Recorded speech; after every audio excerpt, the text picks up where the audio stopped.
करता हूं आपके अपने यूट्यूब चैनल AKS नॉलेज गुरुजी पर। तो आई होप आप लोग स्वस्थ होंगे, मस्त होंगे और अच्छे से अपनी तैयारी कर रहे होंगे। तो आज मैं कराऊंगा आपको कक्षा 12 का विद्युत रासायनिक सेल वाइवा में जिन्होंने बनाया है।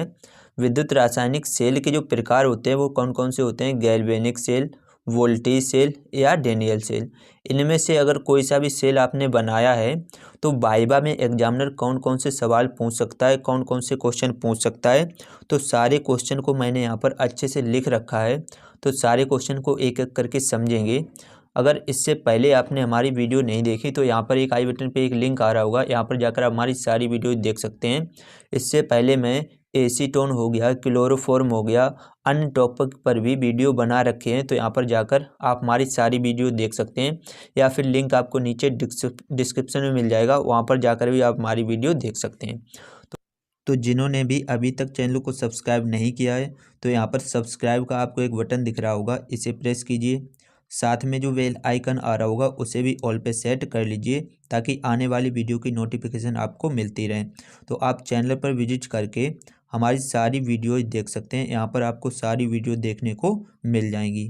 तो थैंक यू। तो स्क्रीन पर आपको एक चित्र दिख रहा होगा, इस चित्र में मैंने एक विद्युत रासायनिक सेल बना रखा है।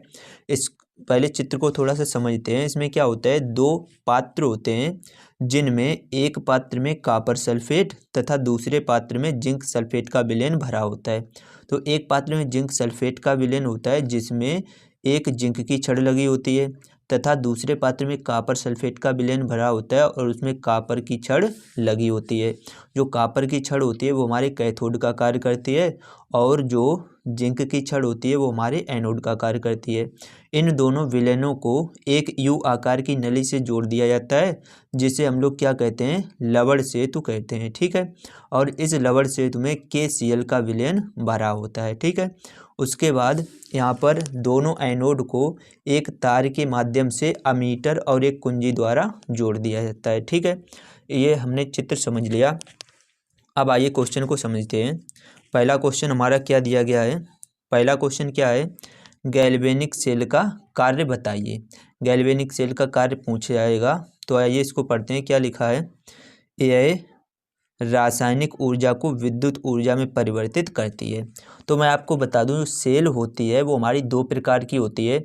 एक होता है विद्युत रासायनिक सेल और एक होता है हमारा विद्युत अपघटनी सेल। ठीक है, तो यहाँ पर मैं आपको बता रहा हूँ विद्युत रासायनिक सेल जो होता है ये कितने प्रकार का होता है, गैल्वेनिक सेल होता है, वोल्टेज सेल होता है, डेनियल सेल होता है। ये सेलें सभी विद्युत रासायनिक सेल हैं। ठीक है, तो जो पहला क्वेश्चन है गैल्वेनिक सेल का कार्य क्या है, या आपको ये भी पूछ सकता है विद्युत रासायनिक सेल का कार्य क्या है, ये क्या करता है, यह रासायनिक ऊर्जा को विद्युत ऊर्जा में परिवर्तित करती है। ठीक है, दूसरे क्वेश्चन को पढ़ते हैं। दूसरा क्वेश्चन क्या है, रेडॉक्स अभिक्रिया क्या है। क्योंकि जो विद्युत रासायनिक सेल होती है उसमें जो अभिक्रिया होती है वो रेडॉक्स अभिक्रिया होती है। तो रेडॉक्स अभिक्रिया होती क्या है ये भी पूछ सकता है। तो रेडॉक्स अभिक्रिया क्या होती है मैंने यहाँ पर लिख रखा है, आइए समझते हैं।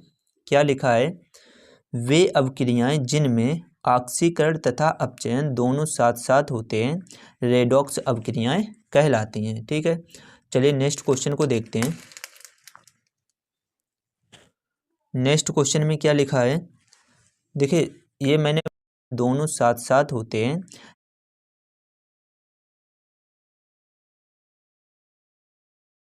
रेडॉक्स अभिक्रियाएं कहलाती हैं। ठीक है, चलिए नेक्स्ट क्वेश्चन को देखते हैं। नेक्स्ट क्वेश्चन में क्या लिखा है, देखिए ये मैंने बताया वे अभिक्रियाएं जिनमें ऑक्सीकरण अपचयन दोनों होता है वो हमारी रेडॉक्स अभिक्रियाएं कहलाती हैं। तो साथ ही साथ ये भी पूछ सकता है कि ऑक्सीकरण तथा अपचयन किसे कहते हैं। आइए इसको समझते हैं। तो पहले मैंने लिख रखा है ऑक्सीकरण। ऑक्सीकरण क्या होता है, जब किसी पदार्थ से ऑक्सीजन जुड़ता है या इलेक्ट्रॉन बाहर निकलते हैं तो वहाँ पर ऑक्सीकरण होता है। ठीक है, किसी भी पदार्थ से या तो ऑक्सीजन जुड़ जाए या फिर उससे इलेक्ट्रॉन बाहर निकल जाए तो वहाँ पर क्या होता है, वहाँ पर हमारा ऑक्सीकरण होता है। ठीक है, अपचयन को समझते हैं। अपचयन में क्या लिखा है, जब किसी पदार्थ से ऑक्सीजन बाहर निकलता है या इलेक्ट्रॉन जुड़ते हैं तो वहाँ पर क्या होता है, अपचयन होता है।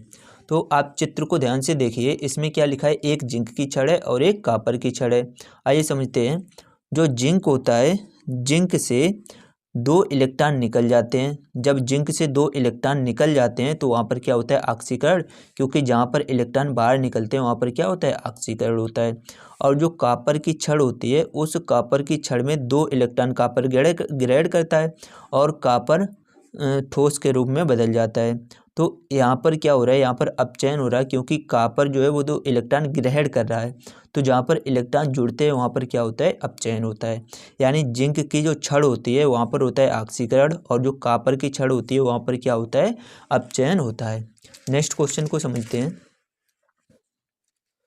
नेक्स्ट क्वेश्चन में क्या लिखा है, ऑक्सीकरण किस इलेक्ट्रोड पर होता है। तो मैंने आपको पहले ही बता रखा है ऑक्सीकरण किस इलेक्ट्रोड पर होता है, जिंक पर। तो वही मैंने यहाँ पर लिख रखा है, क्या लिखा है, जिंक इलेक्ट्रोड पर। ऑक्सीकरण किस इलेक्ट्रोड पर होता है, जिंक इलेक्ट्रोड पर। और नेक्स्ट क्वेश्चन इसका लिखा है, अपचयन किस इलेक्ट्रोड पर होता है। तो ये भी मैंने बता रखा है, अपचयन किस इलेक्ट्रोड पर होता है, कॉपर इलेक्ट्रोड पर। तो वही यहाँ पर लिखा है, जो अपचयन होता है वो किस इलेक्ट्रोड पर होता है, कॉपर इलेक्ट्रोड पर होता है। ठीक है, नेक्स्ट क्वेश्चन को समझते हैं।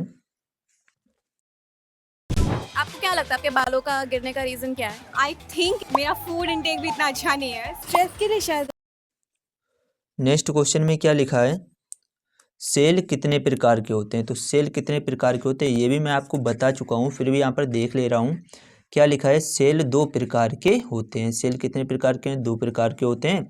एक होता है विद्युत रासायनिक सेल और दूसरा होता है विद्युत अपघटनी सेल। ये मैंने पहले भी आपको बता रखा है। नेक्स्ट क्वेश्चन को समझते हैं।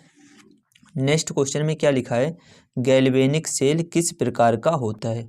तो वीडियो के शुरू में ही मैंने बताया था, जो गैल्वेनिक सेल होता है, वोल्टेज सेल होता है और जो डेनियल सेल होता है, वो सारे सेल किस प्रकार के होते हैं, हमारे विद्युत रासायनिक सेल होते हैं। ठीक है, तो वही यहाँ पर मैंने लिख रखा है, जो गैल्वेनिक सेल होता है वह एक विद्युत रासायनिक सेल है।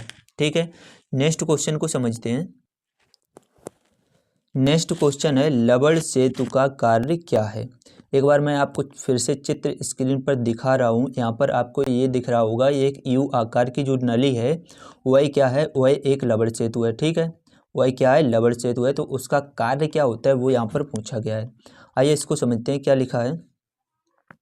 जो लवण सेतु होता है उसके मुख्य 2 कार्य होते हैं। उसके मुख्य 2 कार्य कौन कौन से होते हैं।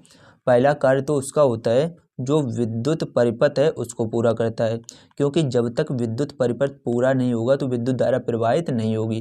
तो जो लवण सेतु होता है वो विद्युत परिपथ को पूरा करने में उसकी मदद करता है। और जो लवण सेतु होता है वो विद्युत उदासीनता को भी बनाए रखता है। ठीक है, नेक्स्ट क्वेश्चन को पढ़ते हैं। क्या लिखा है, विद्युत रासायनिक सेल तथा विद्युत अपघटनी सेल में क्या अंतर होता है ये पूछा गया है। इसको समझते हैं। क्या लिखा है, जो विद्युत रासायनिक सेल होता है, विद्युत रासायनिक सेल रासायनिक ऊर्जा को विद्युत ऊर्जा में परिवर्तित करता है, जबकि विद्युत अपघटन सेल विद्युत ऊर्जा को रासायनिक ऊर्जा में परिवर्तित करता है। जो विद्युत रासायनिक सेल और विद्युत अपघटन सेल होते हैं एक दूसरे के ठीक विपरीत होते हैं। तो जो विद्युत रासायनिक सेल होता है ये रासायनिक ऊर्जा को विद्युत ऊर्जा में बदलता है, और जो विद्युत अपघटन सेल होता है वो विद्युत अपघटन सेल जो होता है वो विद्युत ऊर्जा को रासायनिक ऊर्जा में परिवर्तित करता है। ठीक है, तो सारे क्वेश्चन मैंने आपको बता दिए हैं। आई होप आपको अच्छे से समझ में आ गए होंगे। अगर आपने पिछली वीडियो नहीं देखी तो लिंक आपको नीचे डिस्क्रिप्शन में मिल जाएगा, वहाँ पर जाकर वीडियो देख सकते हैं।